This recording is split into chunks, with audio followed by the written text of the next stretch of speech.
हरियाणा में इलेक्ट्रिक वाहनों को बढ़ावा देगी सरकार। मंत्री अनिल विज ने ईवी निर्माता कंपनियों के अधिकारियों के साथ की बैठक। हाईवे के किनारे चार्जिंग स्टेशनों के अलावा लंबी दूरी वाले यात्रियों के लिए रेस्ट हाउस का भी दिया सुझाव। गुरुग्राम से संदिग्ध रोहिंग्या और बांग्लादेशियों के खिलाफ बड़ी कार्रवाई की तैयारी। संदिग्ध प्रवासियों के लिए 4 डिटेंशन सेंटर बने। चारों सेंटर के इंचार्ज की नियुक्ति के भी आदेश। गुजरात में सीएम मान और अरविंद केजरीवाल ने भरी हुंकार। किसान और पशुपालन महापंचायत के जरिए भाजपा सरकार पर साधा निशाना। बोले गुजरात में चल रही है बीजेपी और कांग्रेस गठबंधन वाली सरकार। हिसार में पुलिस हिरासत में एक युवक की मौत। गुस्साए परिजनों ने पुलिस चौकी में किया भारी हंगामा। मंगाली पुलिस चौकी में जड़ा ताला। कुरुक्षेत्र में पेहवा रोड पर बस और क्रेटा कार की टक्कर। हादसे में 2 लोगों की मौत, 5 घायल। 3 घायलों को अस्पताल में करवाया गया भर्ती। नूह के रहना गांव में तेंदुए का आतंक। तेंदुए ने बाड़े में घुसकर 6 बकरियों को बनाया अपना शिकार। लोगों ने प्रशासन से लगाई मदद की गुहार। शिमला के 3 स्कूलों को बम से उड़ाने की धमकी मिली। स्कूल करवाए गए खाली। बम स्क्वाड की टीम ने जांच की। झींडा और दादूवाल के बीच खींचतान के बीच HSGMC का बड़ा फैसला। जगदीश झींडा ने धर्म प्रचार कमेटी समेत सभी सब कमेटियां की भंग। दादूवाल ने बताया तानाशाही वाला फैसला। भारी बारिश से भिवानी के कई गांव पानी में डूबे। खेतों के साथ साथ गांव और घरों में भरा बारिश का पानी। गुस्साए लोगों ने दी रोड जाम करने की चेतावनी। कुरुक्षेत्र में अंतर्राज्यीय युवा आदान प्रदान कार्यक्रम का शुभारंभ। 3 दिनों तक चलने वाले कार्यक्रम का खेल राज्य मंत्री गौरव गौतम ने किया उद्घाटन। 24 राज्यों के करीब 600 युवा कार्यक्रम में ले रहे हिस्सा। शिवरात्रि को लेकर हरियाणा के शिवालयों में उमड़ी श्रद्धालुओं की भीड़। बम बम बोले के नारों से गूंजा वातावरण। दूर दूर से जल लेकर आए कांवड़िए, कर रहे जलाभिषेक। ब्रिटेन के लिए रवाना हुए प्रधानमंत्री मोदी। यूके के किंग और कई बिजनेस लीडर से करेंगे मुलाकात। ग्लोबल मुद्दों पर होगी चर्चा।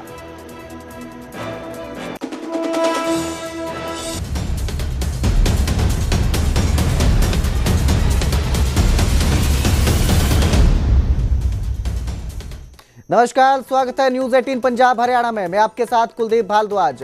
बुलेटिन की शुरुआत करेंगे मुख्यमंत्री नायब सिंह सैनी से, जो अभी पहुंचे हैं उनको दिखाते हैं। मोरनी पहुंचे हैं। मोरनी में वन महोत्सव कार्यक्रम की शुरुआत के मौके पर वहां पहुंचे हैं। तो सीएम नायब पहुंचे हैं मोरनी में वन महोत्सव के कार्यक्रम के आयोजन पर यहां पहुंचे। सभा के लिए 304 करोड़ रुपए खर्च किया। उसकी एवज में हमारी सरकार ने 10 वर्षों में 2446 करोड़ रुपया इस क्षेत्र के विकास के लिए खर्च किया है। ये नॉन स्टॉप सरकार है, गति से काम करने वाली सरकार है। आदरणीय मोदी जी के नेतृत्व में अब ये और 3 गुना गति से काम करने वाली सरकार है। मुझे ये भी खुशी है कि हमने पिछले 10 वर्षों में कालका विधानसभा में 176 घोषणाएं की। इनमें से 60 तो पूरी हो चुकी हैं, 9 के ऊपर काम चल रहा है और बाकी भी गति से जो भी बची हैं उनके ऊपर काम वो जल्दी पूरी हो जाएंगी। और मुझे ये भी खुशी है कि आज ये आप इतनी संख्या में इस मोरनी के अंदर आए हैं। आप प्रकृति और पर्यावरण के प्रति कितना सजग हैं, ये इस बात का महत्व है। यह केवल एक वन महोत्सव नहीं है, यह एक जन आंदोलन है। आपकी यह उपस्थिति, आपकी यह ऊर्जा मुझे विश्वास दिलाती है कि हम मिलकर के हरियाणा को एक हरा भरा और स्वस्थ प्रदेश बनाने के अपने संकल्प को हम मिलकर के अवश्य पूरा करेंगे। ये एक व्यक्ति का, या एक डिपार्टमेंट का या एक वर्ग का ये कार्य नहीं है। जो टारगेट अभी हमारे अधिकारी दे रहे थे कि हम लगभग 2 करोड़ 10 लाख पौधे अब की बार लगाएंगे, हमें निर्णय लेना चाहिए कि ये टारगेट हम 1 दिन में भी अचीव कर सकते हैं और लगातार हम 1 महीने के अंदर भी। हमें ये आज संकल्प लेने की आवश्यकता है कि हर व्यक्ति 1 पेड़ अवश्य लगाएगा और 1 पेड़ लगा करके उसका रक्षण और संरक्षण करेगा। मैं आप लोगों के बीच में इस बात के लिए कहना चाहता हूं कि जो ये क्लाइमेट चेंज और जो प्रकृति का संतुलन ये हो रहा है, इसके अंदर आने वाली पीढ़ियों को एक बड़ा लाभ मिलेगा। अगर हम देखते हैं, हम आज मोरनी के अंदर हैं, मोरनी का आप यहां का टेम्परेचर देखिए। अगर आप नीचे हरियाणा के अंदर हिसार की तरफ या हमारे भिवानी की तरफ चले जाएंगे तो वहां का टेम्परेचर देख लीजिए, एकदम उसके अंदर आपको अंतर नजर आता है। और उस टेम्परेचर के संतुलन को, प्रकृति के संतुलन को अगर हमने ठीक करना है तो हमें पौधे अवश्य लगाने पड़ेंगे। हम देखते हैं एक समय था यही प्रकृति का संतुलन था, परंतु इस लगातार भागदौड़ की जिंदगी में और आगे बढ़ने की लालसा के अंदर हमने लगातार पेड़ों का जो कटाव है वो ज्यादा कर दिया और जो पेड़ों का लगाने का वो कम रह गया। और जब पेड़ ज्यादा कटे और उसकी एवज में पेड़ कम लगे तो प्रकृति का संतुलन हो गया, वो बिगड़ गया। और बिगड़ा तो उसका कहीं ना कहीं असर मानवता पे भी पड़ता है और मानव शरीर पे भी पड़ता है। हम सब इसके प्रति सचेत भी रहें। इस बात को लेकर के हमने इसको ध्यान देने की आवश्यकता है। यह मुझे ये कहा भी गया है कि वृक्ष रक्षति रक्षत है, अर्थात वृक्षों की रक्षा करते रहें और वृक्ष उनकी रक्षा करते हैं। ये हमारी प्रकृति के अंदर है। अगर हम किसी की रक्षा करेंगे तो ये प्रकृति हमारी रक्षा करेगी। अगर हम वृक्षों की रक्षा करते हैं तो वृक्ष हमारी रक्षा करते हैं। तो हमें इस संतुलन को बना करके रखना चाहिए। हम जानते हैं कि भारतीय संस्कृति में प्राचीन काल से ही वृक्षों का बड़ा महत्व रहा है। वृक्ष हमारी धार्मिक आस्था से भी वो जुड़े हुए हैं, धार्मिक आस्था के एक प्रतीक भी हैं। यही कारण है कि हमारे जो ऋषि मुनि, उन्होंने हमारे पूर्वजों ने प्राचीन ग्रंथों में वृक्षों का काफी गुणगान भी किया है। वृक्षों के महत्व को समझते हुए हमारे देश के यशस्वी प्रधानमंत्री आदरणीय नरेंद्र मोदी जी ने 5 जून 2024 को विश्व पर्यावरण दिवस के अवसर पर दिल्ली में बुद्ध जयंती पार्क में पौधारोपण करते हुए 1 पेड़ मां के नाम अभियान, एक अनूठा अभियान, उसकी शुरुआत आदरणीय नरेंद्र मोदी जी ने की है। आदरणीय प्रधानमंत्री जी का कहना है कि जितना सम्मान हम अपनी जन्म देने वाली माता को देते हैं, उतना सम्मान हम हमारा पालन पोषण करने वाली माता को हमें देने की जरूरत है, आवश्यकता है। और इसके लिए हमने अपनी मां के नाम 1 पेड़ अवश्य लगाना चाहिए। मां का तो सम्मान होता ही है, साथ ही धरती मां का भी रक्षा होगी। ये आदरणीय प्रधानमंत्री जी ने बुद्ध जयंती पार्क के उद्घाटन अवसर पर 1 पेड़ मां के नाम जब अभियान का शुभारंभ हो रहा था तो उन्होंने अपने शब्दों में कहे थे। और मुझे और अब बात करेंगे Bharat England Manchester test match की, जहां पर टॉस जीतकर भारत जो है वो क्रिकेट टीम करेगा, गेंदबाजी इंग्लैंड करेगा। भारतीय टीम में 3 बदलाव हुए हैं। अंशुल कंबोज का डेब्यू हुआ है। हरियाणा के करनाल के रहने वाले हैं अंशुल कंबोज। साई सुदर्शन और शार्दुल ठाकुर की टीम में वापसी हुई है। वहीं करुण नायर को बाहर किया गया है। 5 टेस्ट मैचों की सीरीज में भारत 2-1 से पीछे है। मैच में भारत के लिए करो या मरो की स्थिति बनी हुई है, लेकिन इस बार जो है टॉस जीतकर भारत ने बल्लेबाजी करने का निर्णय लिया है। इंग्लैंड गेंदबाजी करेगा। भारत इंग्लैंड मैनचेस्टर टेस्ट में जो अंशुल कंबोज है डेब्यू करने वाले हैं। हरियाणा के करनाल के रहने वाले हैं अंशुल कंबोज, जो इस मैच के साथ अपना डेब्यू करेंगे। इनके साथ ही साई सुदर्शन और शार्दुल ठाकुर की वापसी हुई है टीम में। करुण नायर को टीम से बाहर किया गया है। आपको बता दें ये 5 टेस्ट मैचों की सीरीज है जिसमें भारत 2-1 से पीछे है और अब इस मैच में भारत के लिए करो या मरो की स्थिति बनी हुई है। फिलहाल जो है भारत ने बल्लेबाजी करने का निर्णय लिया है।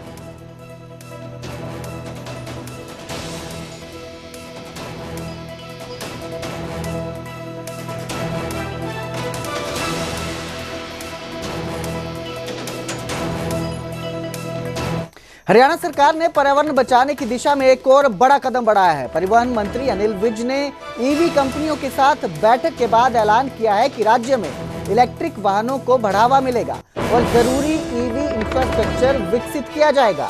तो इलेक्ट्रिक वाहनों को सरकार बढ़ावा देगी। पर परिवहन मंत्री अनिल विज का ये बड़ा बयान है। प्रदूषण मुक्त यातायात को बढ़ावा देने के लिए सरकार प्रतिबद्ध है। ईवी के लिए जरूरी चार्जिंग स्टेशनों की जो समस्या है उसे भी दूर किया जाएगा।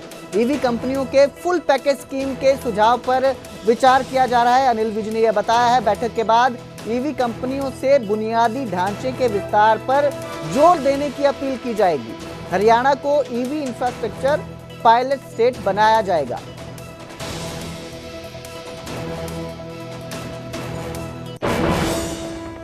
गुरुग्राम में अवैध रूप से रह रहे रोहिंग्या और बांग्लादेशियों पर शिकंजा कसने की तैयारी शुरू हो गई है। गृह मंत्रालय के आदेश के बाद गुरुग्राम पुलिस ने कार्रवाई तेज कर दी है। झुग्गियों में सर्च अभियान चलाया जा रहा है और 4 डिटेंशन सेंटर भी बनाए गए हैं। रोहिंग्या और बांग्लादेशियों पर पैनी नजर रखी जा रही है। संदिग्ध प्रवासियों के खिलाफ बड़ी कार्रवाई की तैयारी है। ये संदिग्ध प्रवासियों के लिए 4 डिटेंशन सेंटर बनाए गए हैं। चारों सेंटर के इंचार्ज नियुक्त करने के भी आदेश दिए गए हैं।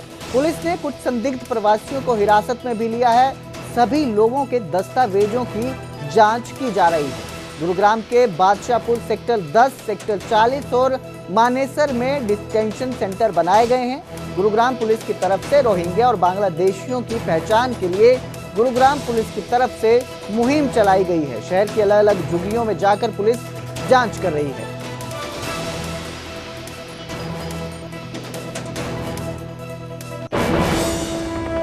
हिसार में पुलिस हिरासत में एक युवक की मौत से हड़कंप मच गया है। शराब पीकर पत्नी से मारपीट के आरोप में पकड़े गए युवक की हवालात में संदिग्ध हालत में मौत हो गई। पुलिस हिरासत में एक युवक की मौत होने के बाद जो है हड़कंप मच गया। शराब पीकर पत्नी को पीटने के आरोप थे। शराब के नशे में युवक को पुलिस ने पकड़ा। युवक को हवालात में बंद कर दिया, लेकिन जब सुबह हवालात खोला गया, जब युवक को देखा गया तो वो मरा हुआ पाया गया, मृत हालत में पाया गया। मंगाली झारा के संजय कांटीवाला के रूप में जो पहचान हुई है युवक की। मृतक की पत्नी ने मंगाली चौकी पुलिस को मारपीट करने की शिकायत दी थी। इसी को लेकर युवक को पकड़कर पुलिस चौकी ले आई और हवालात में बंद कर दिया। लेकिन मृतक जो है वो युवक शराब का आदी था और हवालात में ही उसकी मौत हो गई। पुलिस कस्टडी में युवक की मौत के बाद भारी हंगामा हुआ। गुस्साए लोगों ने मंगाली चौकी पर ताला जड़ दिया है।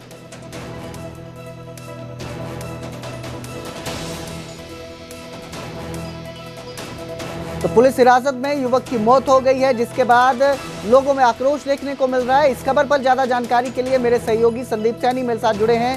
संदीप, क्या ये पूरा मामला है और जब उन्होंने सुबह देखा तो मृत पाया गया, जांच में क्या सामने आ रहा है, किस वजह से युवक की मौत हुई?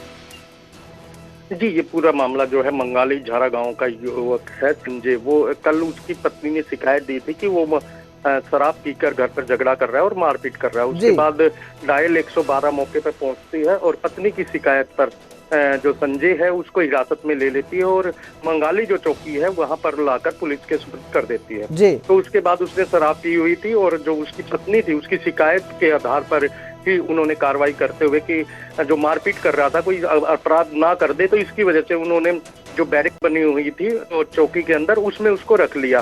तो उसके बाद जब सुबह उठ के देखा तो उसकी मौत हो चुकी थी। तो उसके बाद परिजनों को सूचना दी गई। परिजनों ने जी यही वजह जानना चाहते हैं, मौत की वजह क्या सामने आ रही है? जी, पुलिस का कहना है कि रात को इसने ज्यादा शराब पी हुई थी और वजह अभी तक कोई सामने नहीं आई है कि किस वजह से शराब पीने से है या अन्य वजह है। जो मृतक का शव है वो पोस्टमार्टम के लिए हिसार के नागरिक अस्पताल में रखवा दिया है और जो पूरे मामले की जांच है वो अभी जो ड्यूटी मजिस्ट्रेट नियुक्त किए गए हैं उनके द्वारा की जा रही है। जब और इनके जो परिजन है जब वो चौकी में पहुंचे तो उन्होंने आरोप लगाया कि पुलिस की लापरवाही की वजह से उनकी मौत हुई है। जो जहाँ पे रखा गया था वहाँ पर पंखा नहीं क्या था। पुलिस पर युवक के साथ मारपीट करने के आरोप हैं कि मारपीट की गई उसकी वजह से ये हो सकता है उसकी मौत हुई हो? जी, अभी तक परिजनों ने कोई भी ऐसा आरोप नहीं लगाया है कि पुलिस द्वारा मारपीट की गई है।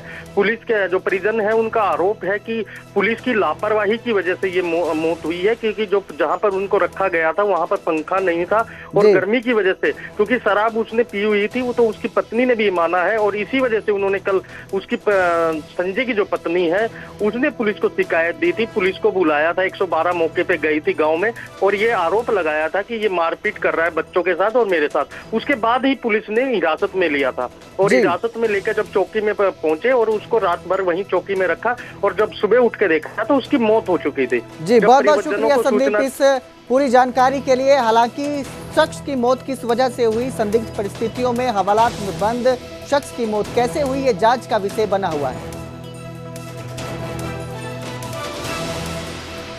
जी सर, आप ही रहा था जी, मारने लगे, मैं बाहर ना आ गई, फिर सॉरी गेट बचना गया, फिर मैंने 112 फोन कर दिया जी, लड़का घर पर पहुंचा जी। ठीक है।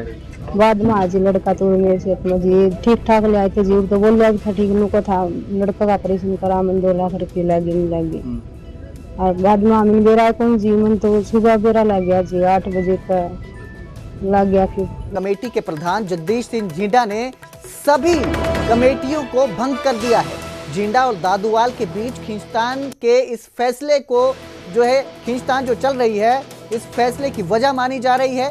HSGMC की सभी सब कमेटियां भंग की गई हैं। HSGMC प्रधान जगदीश सिंह झींडा का ये फैसला है। धर्म प्रचार IT विंग शिक्षा क्षेत्र के चेयरमैन की जिम्मेदारी खत्म कर दी गई है। खेतीबाड़ी खरीद विभाग के चेयरमैन की जिम्मेदारी भी खत्म की गई है। झींडा और दादूवाल के बीच खींचतान इस सब की वजह बताई जा रही है। दोनों ने एक दूसरे पर आरोप लगाए हैं। बजट जांच से जुड़ी कमेटी पर यह फैसला लागू नहीं होगा क्योंकि उसे जनरल हाउस की ओर से अधिकृत किया गया था, लेकिन बाकी जितनी भी कमेटियां हैं उन सबको भंग कर दिया गया है। मैं ਹੁਣ ਤੋਂ ਤੁਰੰਤ ਪ੍ਰਭਾਵ ਤੋਂ ਆਪਣੇ ਉਹਨਾਂ ਮੈਂਬਰ ਸਭਾਨਾਂ ਦਾ ਆਦਰ ਸਨਮਾਨ ਕਰਦਾ ਹਾਂ, ਉਹਨਾਂ ਦਾ ਧੰਨਵਾਦ ਕਰਦੇ ਹੋਇਆ ਤੇ ਜਿਨ੍ਹਾਂ ਨੇ ਮੁੱਦਾ ਚੁੱਕਿਆ ਹੈ ਅਤੇ ਸਾਡੇ ਸਪੋਕਸਮੈਨ ਨੇ ਜੋ ਮੇਰੇ ਤੱਕ ਅਪੀਲ ਕੀਤੀ ਹੈ, ਮੈਂ ਇਹਨਾਂ ਦੀ ਪ੍ਰਵਾਨਗੀ ਕਰਦਾ ਹੋਇਆ ਤੁਰੰਤ ਪ੍ਰਭਾਵ ਹੁਣੇ ਤੋਂ ਹੀ ਜਿੰਨੀਆਂ ਚੇਅਰਮੈਨੀਆਂ ਬਣੀਆਂ ਨੇ, ਜਿੰਨੀਆਂ ਸਬ ਕਮੇਟੀਆਂ ਬਣੀਆਂ ਨੇ, ਤੁਰੰਤ ਪ੍ਰਭਾਵ ਤੋਂ ਉਹਨਾਂ ਨੂੰ ਮੈਂ ਰੱਦ ਕਰਦਾ ਹਾਂ ਤੇ ਜਿੰਨਾ ਚਿਰ ਤੱਕ ਅਗਾਂ ਜਿੰਨਾ ਚਿਰ ਮੇਰੇ ਕੋਲ ਪਾਵਰ ਨਹੀਂ ਆ ਜਾਂਦੀ ਤੇ ਉਹ ਕਾਨੂੰਨ ਦੇ ਹਿਸਾਬ ਦੇ ਨਾਲ ਹੀ ਅਗਲੀਆਂ ਚੇਅਰਮੈਨੀਆਂ ਤੇ ਸਬ ਕਮੇਟੀਆਂ ਨਿਯੁਕਤ ਕੀਤੀਆਂ ਜਾਣਗੀਆਂ। ਤੇ ਮੈਂ ਬੇਨਤੀ ਕਰਨਾ ਹੈੱਡ ਆਫਿਸ ਨੂੰ ਇਹ ਤੁਰੰਤ ਪ੍ਰਭਾਵ ਤੇ ਇਹ ਮੇਰਾ ਐਕਸ਼ਨ ਲਿਆ ਜਾਏ ਤੇ ਸਾਰੀਆਂ ਕਮੇਟੀਆਂ ਭੰਗ ਕਰਨ ਦੇ ਸਾਰਿਆਂ ਨੂੰ ਜਿੰਨੇ ਚੇਅਰਮੈਨ ਬਣੇ ਨੇ, ਜਿੰਨੀਆਂ ਸਬ ਕਮੇਟੀਆਂ ਬਣਾਈਆਂ ਗਈਆਂ ਨੇ ਮੇਰੇ ਦਸਤਖਤਾਂ ਦੇ ਨਾਲ ਮੇਰੀ ਲੈਡ ਪੇੜ ਤੇ, ਉਹਨਾਂ ਨੂੰ ਭੰਗ ਕਰਨ ਦੇ ਆਦੇਸ਼ ਜਾਰੀ ਕਰ ਦਿੱਤੇ ਜਾਣ। तो वहीं CET अभ्यर्थियों के लिए बड़ी खबर है। CET अभ्यर्थियों के लिए बड़ी खबर सामने आई है। उनके लिए विशेष इंतजाम किए गए हैं। CET अभ्यर्थियों के लिए मुफ्त यात्रा की व्यवस्था की गई है। CET के लिए यमुनानगर से 400 बसों की आवाजाही होगी।